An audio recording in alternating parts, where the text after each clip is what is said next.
Hello once again, Barmy Badger Army. I hope you're all well, guys. Welcome to today's show. Now, a load of you, a slew of you have been asking for this, so I thought I'd do more toy vlogs for you guys. And today we're going to talk about some of Badger Jr.'s and myself's Marvel characters collection. Now, a lot of them are the oversized ones, which is pretty cool, and I can do the smaller sized ones in due course, but I'm going to do the Titan series ones that we've got for now. So let's start with one of the most popular characters in Marvel as of late.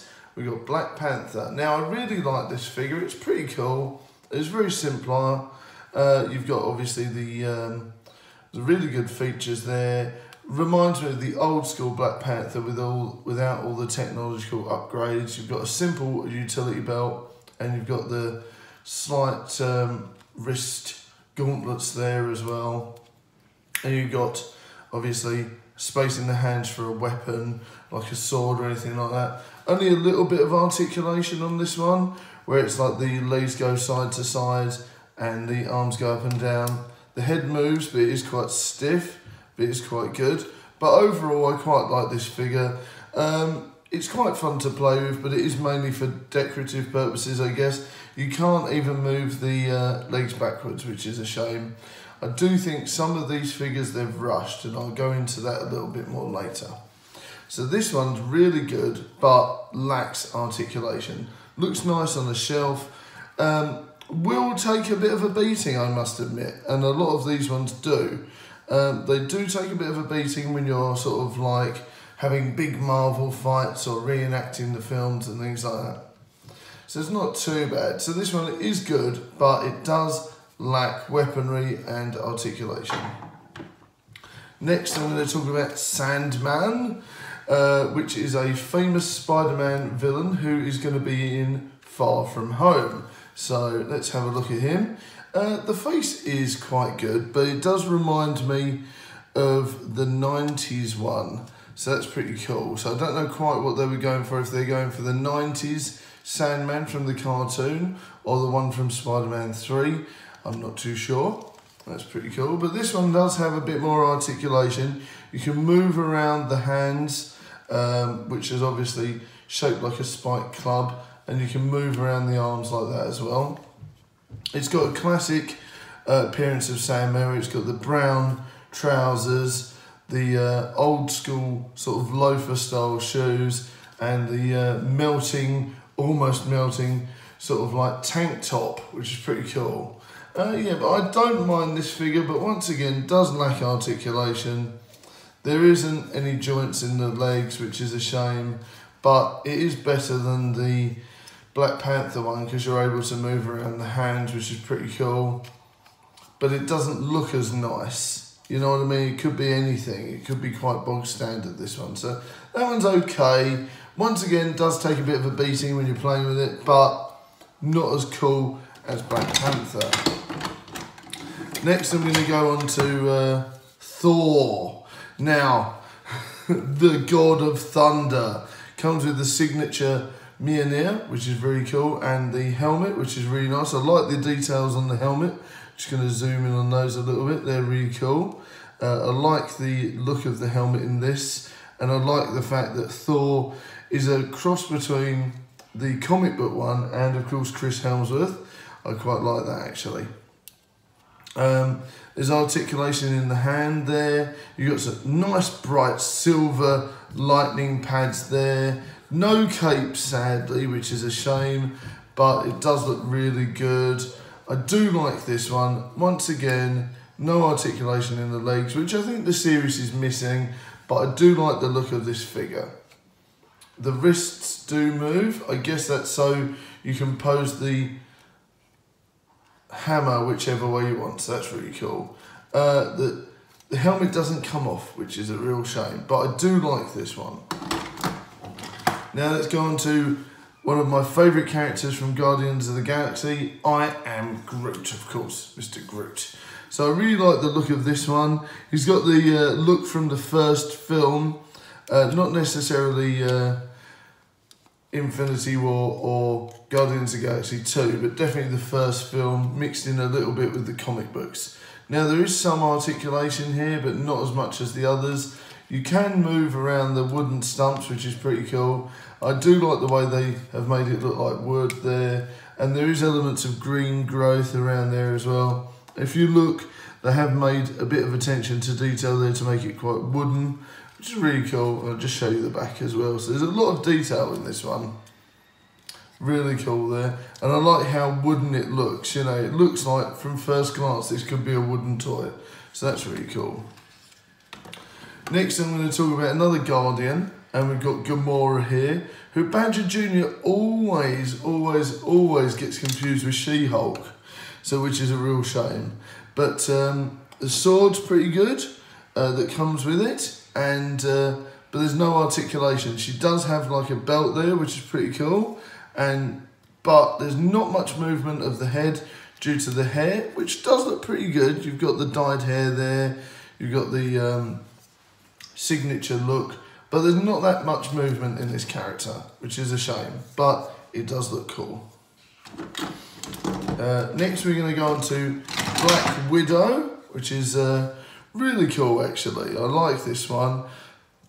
Does have a bit of a Barbie doll aspect to it though, a bit cut and pasted, but the extras that come with it are good. You've got the belt buckle there, you've got the different gauntlets that come from Infinity War, so it is quite good, and the signature Black Widow symbol there, but a bit more articulation than some of them.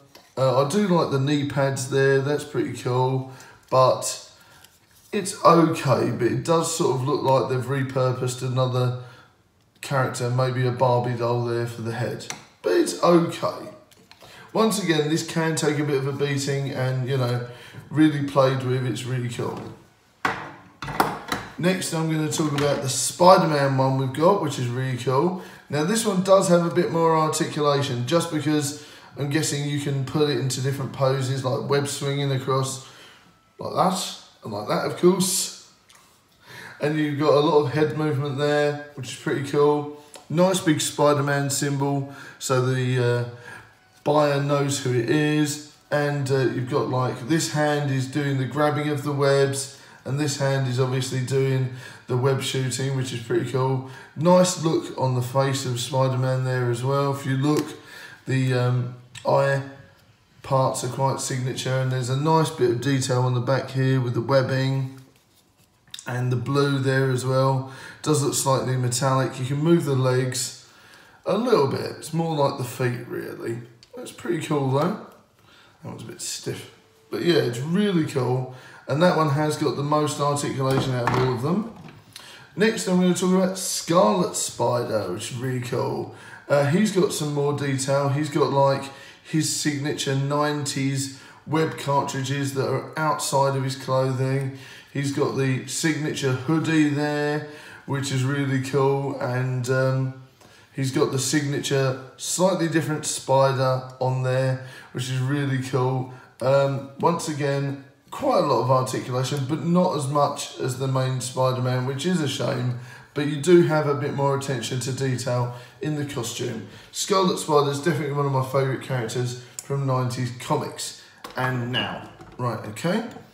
Next we're going to talk about Spider-Girl. She's really cool. I like the look of her hair. They made some real good detail on the hair.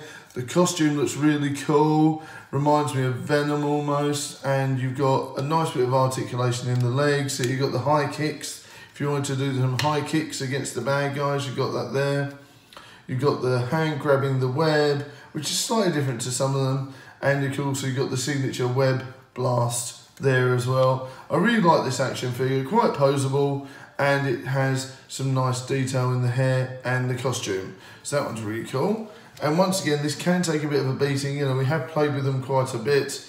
And I do like the look of the character's head on there.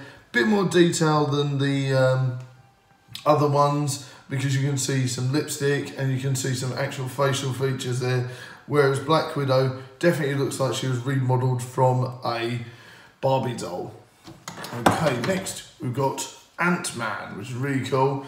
Ant-Man's costume is really cool here, I like it. You've got some nice detail here, straight from the films, and you've got, you know, the signature red, black and silver there. Not much articulation in the legs though, but it is a really good sturdy figure. Pretty cool actually with that, and some nice details on the back of all different machinery, and I really like the look of the helmet. You know, it's pretty cool how he can turn his arms around and things like that. You've got the belt buckle there, pretty good, but not one of my personal favourites in the collection. Now, here's probably most people's favourites. It's a shame they messed about with the storyline of Captain America a while back, but they do seem to have brought back the character quite nicely now, and it's looking pretty good. There's a certain thing here where I wonder if they just copied the Black Widow legs there a little bit, where it's just got the same knee pads there. Some articulation in the legs, but not much. It's quite stiff. You do get the shield as well. I think I like the look of the shield, that's really cool. Just going to pop it off and have a look at the back of the character there. And you can place the shield in a couple of different places on the character, like on the arm and things like that. But I do prefer the signature on the back aspect, which is pretty cool. This is definitely like a mixture of the old-fashioned Captain America and some of the new ones from the films. So that's pretty cool. I do like it. Not so keen on the head though. It does look like he's not as bulked up. It does look like, you know, like a more thinner old school cap rather than a beefier one. But yeah, definitely I'd say one of my favourite models out of this whole collection has to be the Scarlet Spider-Man one. And I think that is just because of the 90s vibe, the really cool aspect of the movement, you know, the spider swinging, the beating up, and the articulation is fun. But the Spider-Man wins the day because it has the most articulation out of all of them and the most detail. But this one is definitely one of my personal favourites. So these two out of the collection are my personal favourites, I feel. Because you can do more with those, you can move about more, you can sort of play with them more and have a bit more fun.